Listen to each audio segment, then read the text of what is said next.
close is he to a title shot in sharing the ring with Bud Crawford? I don't know. But Vergil, he's right there. He's right there. He's been proven that he belongs with the top fighters in the division. And, who knows, a couple of fights or next fight or whatever the case may be, he might be sharing the ring with Terence Crawford. You never know. Victory, he just beat Canelo, the face of boxing, so that makes Canelo, that makes Crawford the face of boxing at the moment. And he earned the right to fight whoever he want to fight. In Terence, if you come to 154, is there a chance? Was that the conversation you had? Basically, I just said, hey, are you going to defend it? And he said, no, that's my last fight at the Canelo. I'm like, okay. Vergil Ortiz called out Terence Crawford, saying he wants to face the best fighters in boxing.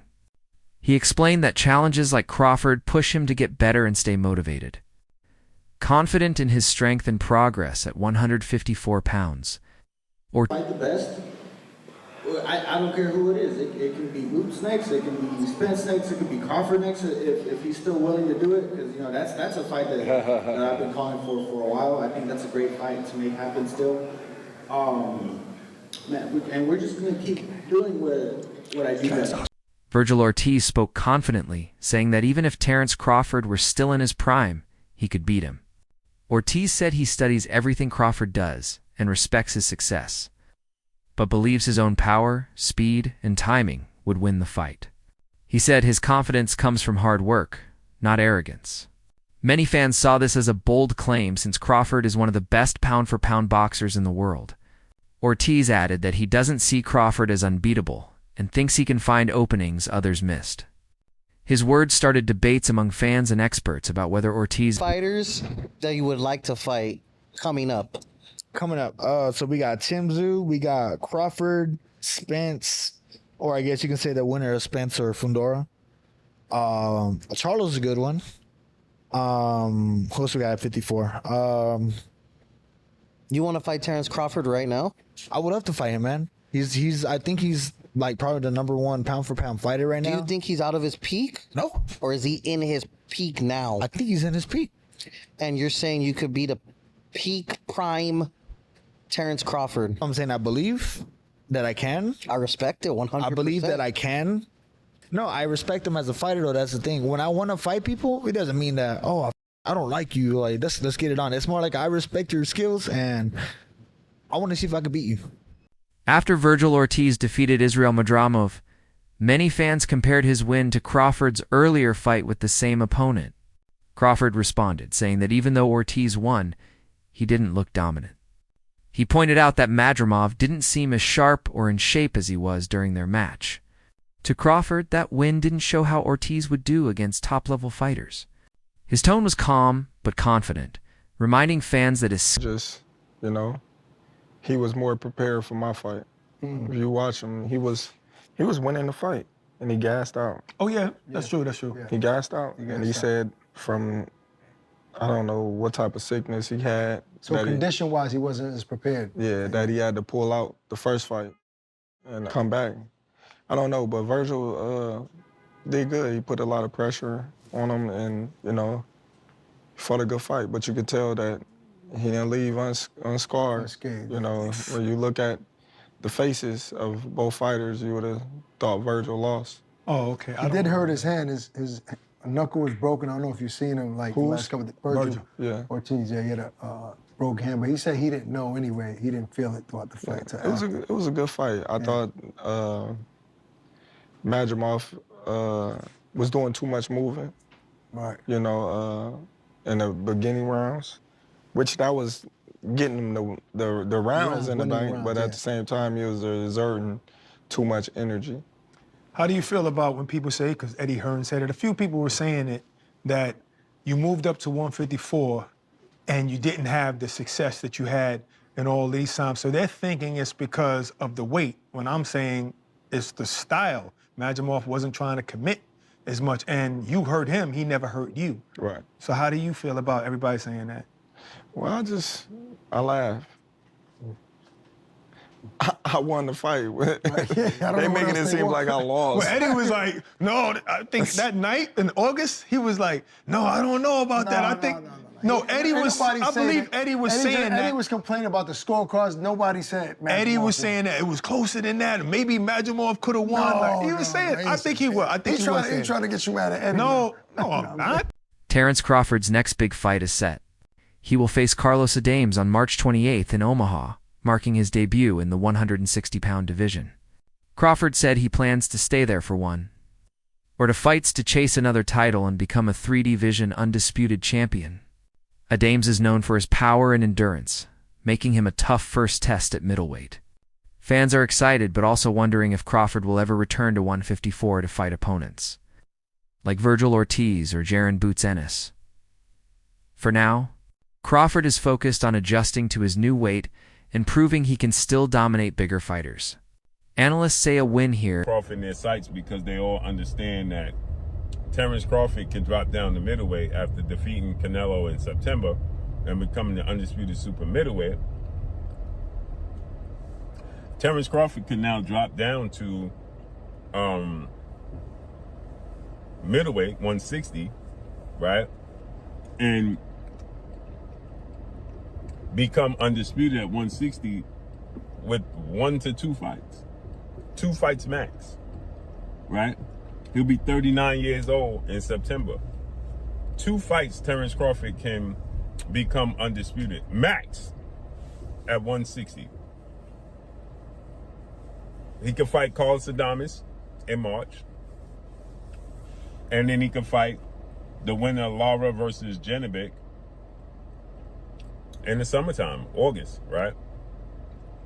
And this gives Terence Crawford the history he needs to 1,000% cement himself as, in my opinion, it's all opinionated, but this just cements Terence Crawford as top 5 greatest boxers in history, in my opinion. It cements him as top 5 greatest boxers in history, because this will make Terence Crawford a 6-division champion and 4-division undisputed champion. That's what that makes Terence Crawford. That's historic. That's absolutely historic. And if Terence Crawford can pull that off, becoming a 6-division champion and a 4-division undisputed champion, that's massive, right? In my opinion, those accomplishments in the fashion that Terence Crawford wins these fights, he's not just winning. When he beat Errol Spence for undisputed, he dominated and stopped Errol Spence in a manner not many people saw coming. When he fought Canelo Alvarez, he did exactly what I thought he was going to do, dominate that fight. Vergil Ortiz has wanted to fight Terence Crawford for a long time, but rumors said he turned down 2 offers from the WBO. Ortiz denied this, saying he never received any official offer. He said if it had been real, he would have accepted immediately. Annoyed by the false reports, Ortiz said his team never rejected a Crawford fight.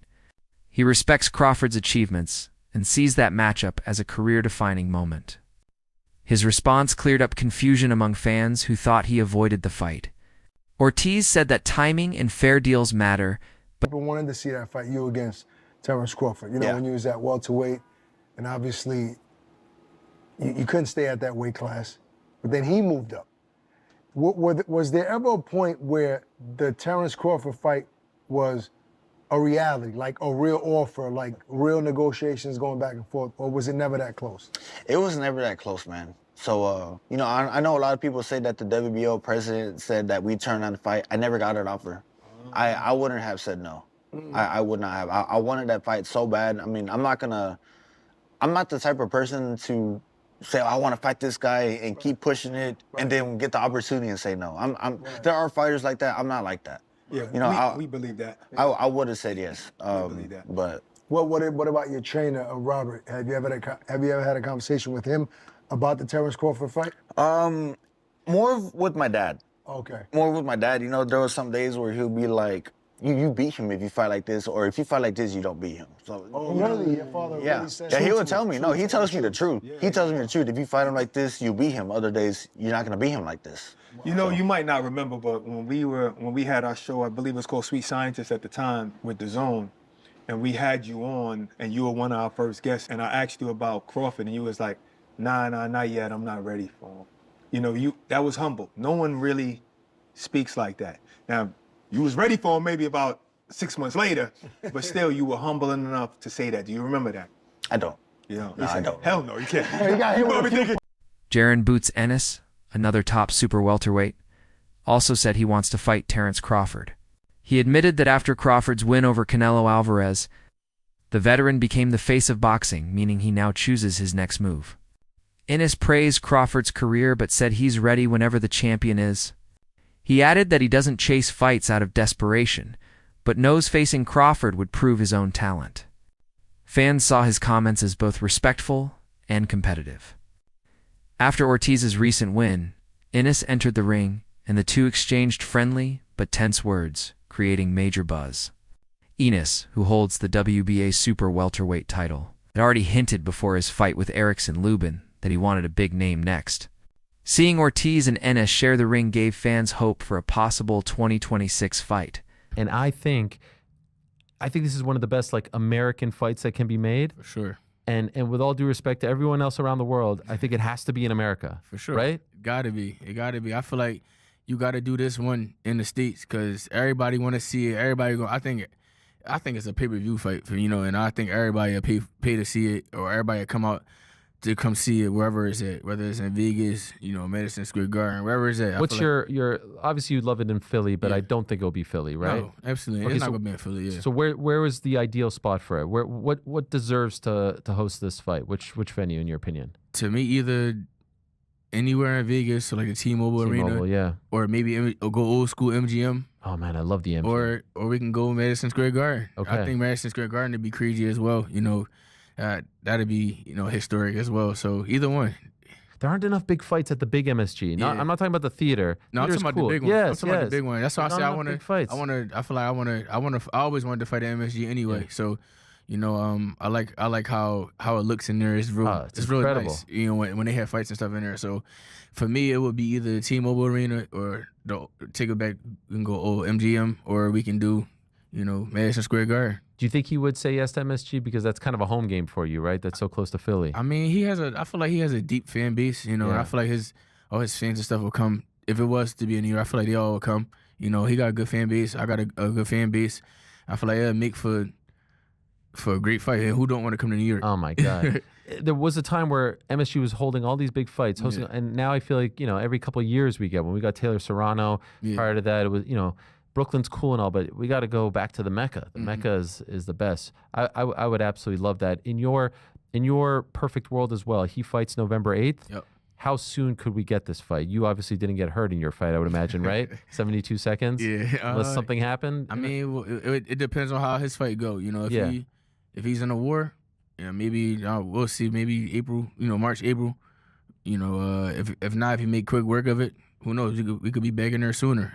So it's all for real. It's all up to how him right now, because he the one that has a fight. Hopefully he doesn't get no cuts, no broken hands or anything, or anything hurt on him. So it's dependent on him at the moment. The other two options, of course, Sebastian Fundora and I think Xander Zayas. Yeah. What I'm hearing is there is some interest from MSG to have you versus Xander Zayas at MSG. Are you hearing this as well? I'm with whatever. That's what I can't wait. You want all these guys? I'm really. I like these options for you. I'm really about to show y'all. Like I'm about to run through these guys. I'm about to run through these guys and show y'all one by one. Like this 154 really mine, and I'm gonna shut everybody up. I can't wait. I hear the little chatters and all the little talks. What do you hear? What's bothering you? What are people saying? It's just little They're things. questioning you. Yeah, they questioning, and it's cool, and I love it. They're not doing that, but like adding fuel to the fire. Yeah, and it's gonna make it worse each and every time for whoever stepping in the ring with me. Seeing what Terence did not that long ago, did that give you motivation? Because it feels like for the longest time, people were questioning him, doubting him. He wasn't getting the big opportunities, the big fights. Do you see yourself in his journey a little bit as well? I mean, Former champion Tim Bradley shared his doubts about a possible fight between Vergil Ortiz and Jaron Ennis. He said Ennis might avoid the fight for now because it's a big risk. Bradley suggested Ennis's team may want to wait for a better time or a bigger payday. His comments caused debate among fans. Some believe Ennis would fight right away, while others think it's smarter to build hype first. Either way, Bradley's words added more energy to the growing rivalry. And then, all of a sudden, you come up, you got that Benz now. You know what I'm saying? Back then, they didn't want you. Now you hot, they all on you. Yeah. This is one of them situations right here. Where it's like, oh, back then you didn't want me. Now I'm hot. Now you all up on me. Man, did you see Boots, how he jumped up in the ring? I didn't know if that was Boots or Rick Ross. I was like, damn, is that Rick Ross in there? Like, all the jewelry he had on and everything. I'm like, who the hell is this dude? Is this the grown-up version of Boots? Because I ain't never seen all them chains all over my man, blinging, blacka, bling, and all up on his chest and everything. I ain't never seen that before. I'm like, this dude got a new persona. Is this the killer Boots? This is what we've been waiting on? Because I'm sitting there going, oh, this is... Promoter Eddie Hearn spoke about the problems in making a Vergil Ortiz versus Jaron Ennis fight. He said both sides are demanding more money and believe their fighter deserves the bigger share. Hearn said Ennis's team thinks he's the better boxer, while Ortiz's team wants fair credit for his wins and fan support. He explained that even though the fight could be huge, it's being delayed by business and scheduling issues. Hearn even said a Crawford versus Ortiz fight might be easier to make. His comments showed how hard big boxing deals can be, even when both fighters want the same match. I thought it was a great performance. Vergil's a great fighter. This is not, there's nothing but respect from us, but we just know we win. And, it's not for us. Once you start hearing things like, we're the A side and we want 10 million and we want, what does Boots, it's like, what? Guys, Ortiz has never been a world champion. Great fighter. Boots has been world champion, he's been a unified champion, but neither of them are world champions now. They're just the top two fighters in the division. So if you truly believe that you're the best, make the fight. And it'll be really interesting to now see if they truly believe. Because the fight's there, the fight's done, the money's there, the pay-per-view's there. I mean, it's a massive fight, but you can find an excuse if you don't want to do it. So we'll see. And obviously we saw the fighters face off, and we know you want the fight, the fighters clearly want the fight. And you mentioned the $10 million mark by Rick Merigian, I believe his name is, the manager of Vergil Ortiz. Do you see it as an obstacle? I mean, is it a real obstacle? If you come out with things, look, if the fight... Vergil Ortiz recently discussed Terence Crawford's weight class. He said he doesn't think Crawford will go back to 154 pounds because he's built his body for higher divisions. After fighting Canelo Alvarez and preparing for middleweight bouts, Crawford seems focused on bigger challenges. Ortiz understands this, but admits it makes their fight harder to set up. He said he won't wait around, and will keep chasing big fights in his own division. Still, he hopes that one day the timing works out so they can meet. Right now, the talk around Ortiz, Crawford, and Ennis shows how exciting boxing is at the higher weights. Ortiz's hunger for big fights, Crawford's smart career moves, and Ennis's rise make this one of the most thrilling times. For you to fight at some point? No, so he's not coming back to 154. I spoke to him. This is my first time saying it on media. I spoke to him, and he's not going to come back to 154. He's going to fight his two last fights and retire. And you know what? I respect it because he's been undisputed at 140, at 147. Get your money and get out. I mean, what else do you have to prove? You know what I mean? So it's just like it's